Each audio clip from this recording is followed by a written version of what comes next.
Hey guys, Fusebox finally back on Raid Shadow Legends. I've been so busy I haven't even gotten to talk about the dupe system, but there's so much good in it and a lot of hidden gems. If their language holds true, I want to talk about some of the things that maybe we haven't thought about. So real quick, we'll kind of go through it. I'm sure you've heard of it by now, what's going on. The first thing is the faction Guardians. This is simply great. You can literally start the game and go through the campaign and start farming up extra copies of people like War Maiden and increasing all of your rares for your Barbarian faction. You can put, I believe it's 10 copies of War Maiden in there, farm up enough copies to actually book her out. And in a minute, we might actually be able to empower her. We'll get to that in a minute. But it's simply a great way to go through all of your regular campaign mode and farm up those rares and use them just for dupes for free. So right off the bat, you can empower all of your factions. I'm pretty sure that all the factions fit in somewhere if you go throughout the entire campaign. You'll get plenty of them as you pull shards. So this is an excellent thing for new players. Once you get into the mid game, that will help you actually get to the mid game. And then you start earning more shards as you're going through clan boss.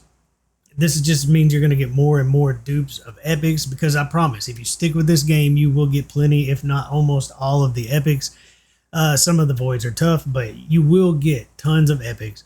So it's just a great way to empower them. As you can see in the picture above, you don't have to max them out. You don't have to fully ascend them. Just having the dupe is enough. So this is made out to be perfect. Even my free-to-play, like the account that just sits in the corner and I don't even hardly do anything on it anymore just to keep it dumbed down, has 3 copies of, who is it? Tomb Lord, that's right. And now an even more amazing champ. So I can go ahead and use at least 2 of them to empower his legendary faction, everybody in his faction that's a legendary. And consider if I want to try to do the second thing and actually build him up stronger, but I can build up his faction just by having him. If I get another copy, I can do it even more. I don't really see how this is negative anywhere in the game. Yes, legendaries will be more empowered. You know, they get higher stats, but that kind of feels right to me. And it's going to take a long time to get a bunch of dupes of legendaries. You'll get some, and that will help their faction, but it'll take a while to actually get 4, 5 different dupe sets to actually fill this out. So, you know, be patient. And that's what this game's about. The longevity of this game is the never-ending grind. And that's what I love so much about it. So I really don't see anything negative here. We'll get to the thing that everybody thinks might be a problem. And it could be. We'll talk about that in a minute. So let's go straight to the second thing you can do for the dupe system, empowering champions. This one, everybody's on edge about this one. But the wording and the language they used it's keeping me calm at the moment. Plus, I have some just common sense ideas that probably, if you think this through, what everybody's worried about is that this is where Whales, Krakens, they're going to have those copies ready to go, and they're going to empower their champion, and no one's ever going to be able to touch them. The gap will be too big. Those people probably I'm never going to beat in Arena anyway. That's just the honest truth. They've bought way more progression. It'll take me years to catch up to them. Literally years to catch up to them. My Great Hall is not maxed out. I'm already at a huge disadvantage against them. You can get creative and you can beat them in Arena, but I'll never have the time at the reset to sit up. My time would be like Sunday night, get up around midnight and play till 4 in the morning. I'm not going to be able to ever place in Platinum doing that because I just simply don't have the time. So I'm not worried at all about that. This is going to help players push through PvE content. It's going to help players get further in the game and do better in Arena.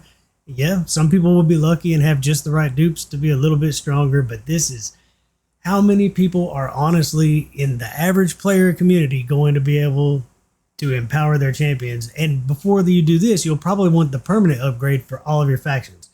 So even if you had 4 copies, you'll probably be putting them into 2 different slots to increase your HP, your defense. I just don't see this being a problem. They also said in the video, clearly, they don't want these to become unbeatable monsters, and they limit them to 4 upgrades.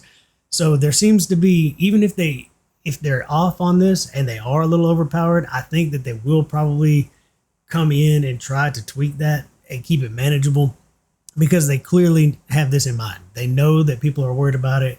They mentioned it in the video. So I'm not too worried about it.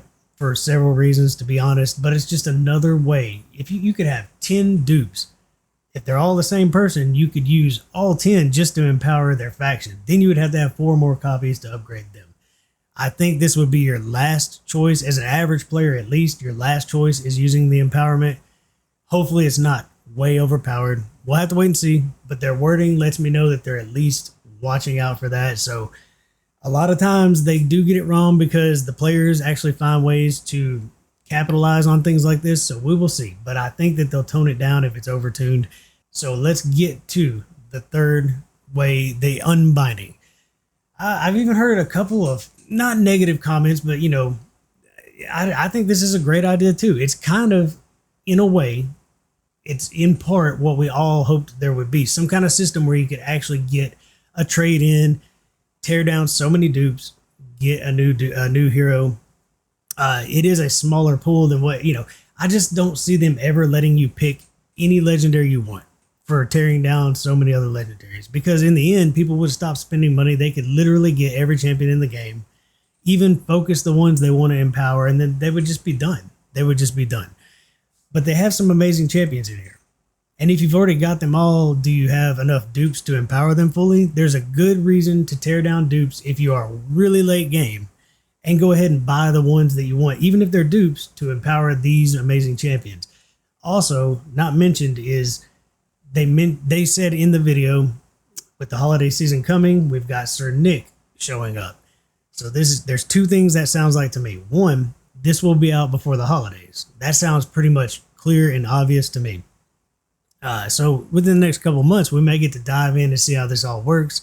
Not that I have a ton of dupes. I don't know if you do, but if you've had bad luck and gotten several, at least you have benefit from them now. You have options and choices. So this one, not only do we know it's coming out before the holidays, but they kind of it kind of leaves it open to at least having one flex spot where they could rotate it in and out with events or different holidays. Maybe that Sir Nick spot, maybe several will rotate out to heroes that we weren't able to get if we didn't play long enough ago to get these fragment or fusion champions. So they might rotate them. I doubt it's as often as I wish it would be, but it might be. And it may be just a rotation of champions that were past fusion fragment events with one slot for special heroes that maybe came out during special holidays. But that's still, to me, a great bargain. Do you know how long it would take to have all of your factions empowered, all of your champions empowered, and then have enough dupes to tear down and buy up all of these champions?